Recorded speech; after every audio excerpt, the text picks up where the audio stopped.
3 साल से हम देख रहे हैं कि यहाँ पे मतलब वैकेंसी आ रही है, बहुत कम आ रही है। ठीक है, जो भी आ भी रही है तो उसके रिजल्ट जो वो पेंडिंग पड़ रहे हैं। ठीक है, 817 हो गया, ठीक है, 936 हो गया, वो पेपर ही नहीं हुआ अभी तक। अभी तक यूनिवर्सिटी ने एक पेपर लिया था जिसमें 2000 फीस सबमिट कराई थी हमने। ठीक है, 1200 तक फीस सबमिट कराई थी, उसको आज 5-6 साल हो गए, मतलब 2016-17 में पेपर भरा था। आप लोगों ने भी भरे पेपर? हम भरे, ये तो चलो स्टूडेंट्स है ना।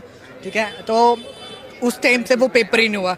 जो पेपर होते हैं उसके ऊपर कुछ बोला ही नहीं जाता है। यूनिवर्सिटी वाले भी मतलब यूनिवर्सिटी को भी देखो तो ऐसे हाल है, जो रिजल्ट्स आते हैं। मैं खुद मतलब यूनिवर्सिटी का स्टूडेंट था, मेरी मास्टर्स हुई HP मतलब हिमाचल यूनिवर्सिटी से। तो वहाँ पे जो मेरे रिजल्ट्स होते थे, एक बार मुझे 3 बार मतलब फेल किया गया एक ही पेपर में। ठीक है, उसी तो मेन मुद्दा ये था कि मैं फर्स्ट बार अटेम्प्ट में पास था।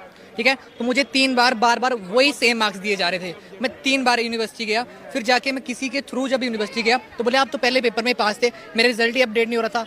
1 साल मुझे उनकी वजह से वो ड्रॉप लेना पड़ा। ये बहुत बड़ा बेरोजगारी सबसे ज्यादा युवाओं का आजकल। अगर मैं ऐसे पूछूं, आप लोग सारे स्टूडेंट्स हैं, कौन सी क्लास में? +2 हो गया है, अब क्या कर रहे हो आप लोग? ड्रॉप कर रहे हैं हम तो, कोचिंग ले रहे हैं किस चीज़ की? इंस्टीट्यूट से, नीट की। इंस्टीट्यूट में अभी आए। आधार वाले हैं आप? किस चीज़ की कोचिंग ले रहे हैं? नीट की। तो अब तो भाई ऐसे हालात है, मैंने अभी पीछे रिपोर्ट देख रहा था मैं, IIT के स्टूडेंट्स भी मतलब जॉब नहीं मिल पा रहे, घूम रहे हैं, वही तो जॉब नहीं मिल रही है। NIT के स्टूडेंट्स को जॉब नहीं मिल रही है। ठीक है, आजकल ऐसे ही मतलब ये चल रहा है अभी। आप लोग भी जॉब की तलाश में कि आप जॉब करते हैं? हम अभी जॉब भी करते हैं, मतलब पढ़ भी रहे हैं, साथ में पढ़ा भी रहे हैं। हम लोग भी ये सोच रहे हैं कि चलो कोई पेपर निकले उसको हम निकालें, बट पेपर निकलते हैं तो रिजल्ट पेंडिंग पड़ते हैं। ऐसा क्यों होता है? हिमाचल में मेन मुद्दा यह है कि पहले पेपर भरो, 4 साल कोर्ट के केस लड़ो, उसके बाद 2 साल सरकार के हाथ जोड़ो, उसके बाद रिजल्ट आएगा, फिर बोले कि पेपर कैंसिल हो गया। और ये हालत हर सरकार की, ऐसा नहीं कि किसी एक सरकार। ये तभी तो बोल रहे हैं ना, हम बीजेपी सपोर्ट कर रहे हैं ना कांग्रेस को। मतलब हम देख रहे हैं कि युवा क्या चाहता है। मेन मैं बोलता हूँ कि अपोजिशन भी स्ट्रांग होनी चाहिए। ऐसा हालात ऐसे कि सेंटर में गवर्नमेंट बीजेपी स्ट्रांग है, स्टेट में देखिए क्या हाल है। सुक्खू सरकार 1 साल भी नहीं टिक पा रहे हैं। आज हालात ये हो गए हैं कि सुक्खू सरकार जी के खुद को बचाने के लाले पड़ गए हैं। उनके भी मुद्दे जो जैसे हमारे धर्मशाला की हम चलो ठीक है, सर उसकी वजह से बहुत कंफ्यूज है। ये हमने 939 में एग्जाम दिया, वो एक कैंडिडेट जो है फिर से अगले कोड में एग्जाम दे रहे हैं। अगर एक रिजल्ट आ जाएगा तो फिर अगले में एग्जाम में अपीयर नहीं। आप क्या करते हैं? मैंने एग्जाम क्लियर हुआ है 817 वाला 939। आपने किया एग्जाम? लेकिन वो अभी तक रिजल्ट नहीं आया उसका। कब दिया था एग्जाम? 2021 में दिया था, 22 में दिया था। 3 एग्जाम क्लियर है, तीनों में मेरे मेरिट में नाम है। लेकिन बात ये है, देखो अब नए बच्चे तैयारी कर रहे हैं, हम भी तैयारी कर रहे हैं। पुराने रिजल्ट नहीं निकलेंगे तो नए बच्चे कहाँ से आए? कंपटीशन बढ़ रहा है। अभी देखो पटवारी का पेपर बरस है, कब से लाले लगे, पटवारी आ रहा, ठीक है।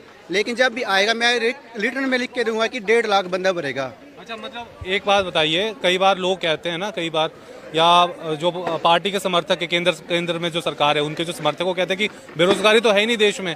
कुछ आपको लगता है बेरोजगारी नहीं है? अभी रिसेंटली रिपोर्ट है कि बहुत ज्यादा है, मेरे को तो लगता है 83% जो है बेरोजगारी है। बीजेपी की बात बोल रहा हूँ कि बीजेपी मीडिया को सपोर्ट मतलब करता है ना। मीडिया में वो दिखाया जाता है जो सेंट्रल गवर्नमेंट बोल रही है, वो नहीं दिखाया जाता जो स्टार। मैं तो वैसे बोलता हूँ कि मोदी की जब भी अगर मोदी के अपोजिशन में बोलेगी, कोई भी बंदा बोलेगा, वो मीडिया इसको डिस्ट्रॉय कर देगी। भी देखोगे जैसे इलेक्ट्रोल बॉन्ड के बारे में बहुत ही कम ऐसी जो रिपोर्ट्स आई होंगी न्यूज़ चैनल्स में, बहुत कम रिपोर्टर वगैरह या बहुत ऐसे कम जो है इसके बारे में बताया गया। जो सोशल मीडिया पे जो कुछ एक है वो इसके बारे में फिर भी बात करें कि किस तरह से इसमें स्कैम वगैरह हुए, और इस बात से हम डिनाई नहीं कर सकते कि इलेक्ट्रोल बॉन्ड के थ्रू स्कैम हुआ है। मतलब कहने का मतलब है युवा एक अच्छी पकड़ और रोज अखबार पढ़ रहा है, मतलब ऐसा लग रहा है। भी स्ट्रांग हो और सेंटर जब अपोजिशन स्ट्रांग हो खुद का खुद काम होगा। मेरे को ऐसा लग रहा है कि आप दोनों ही पार्टियों से दुखी हैं इस वक्त, तो ऑप्शन क्या रहेगा? मतलब ये भी बड़ा एक सोचने वाला विषय है। क्या लगता है आपको, अगर दो ही आने वाला जो भी है वो हमारे